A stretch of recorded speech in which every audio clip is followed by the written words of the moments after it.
ఢిల్లీలో కొంతమంది ప్రవర్తన దేశవ్యాప్తంగా చర్చకు దారితీస్తోంది.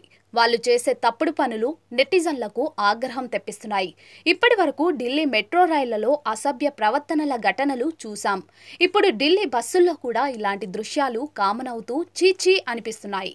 ఈ ఘటన ఢిల్లీ డీటీసీలో జరిగింది. ప్రజా రవాణా బస్సులోకి ఓ మహిళ ఏకంగా బికినీతో రావడం దేశవ్యాప్తంగా హాట్ టాపిక్ అయింది. ఈ ఘటనకు సంబంధించిన వీడియోని ట్విట్టర్లో ఢిల్లీ బస్సెస్ 1 అకౌంట్ నుంచి ఏప్రిల్ 17, 2024న పోస్ట్ చేశారు. ఈ వీడియోని ఇప్పటికే 10,000 మందికి పైగా చూశారు. చాలా మంది కమెంట్స్ పెడుతున్నారు. ఈ వీడియోని గమనిస్తే ప్రజా రవాణా బస్సులోకి ఓ మహిళ బికినీలో వచ్చింది. ఆమెను చూసిన ఇతర ప్రయాణికులు అవాక్కయ్యారు. ఈమె ఎవరు, ఇలా వచ్చిందేంటి అని అనుకుంటూ బిత్తరపోయారు. కొంతమంది రామరామ అనుకుంటూ తమ సీట్ల నుంచి లేచి వెళ్ళిపోయారు. మరికొందరు రోజులు బాలేవు అనుకుంటూ తల పక్కకు తిప్పేసుకున్నారు. ఓ ముసలామె అలా వెళ్ళి ఆ సీట్లో కూర్చో అని ఆ మహిళకు సలహా ఇచ్చింది.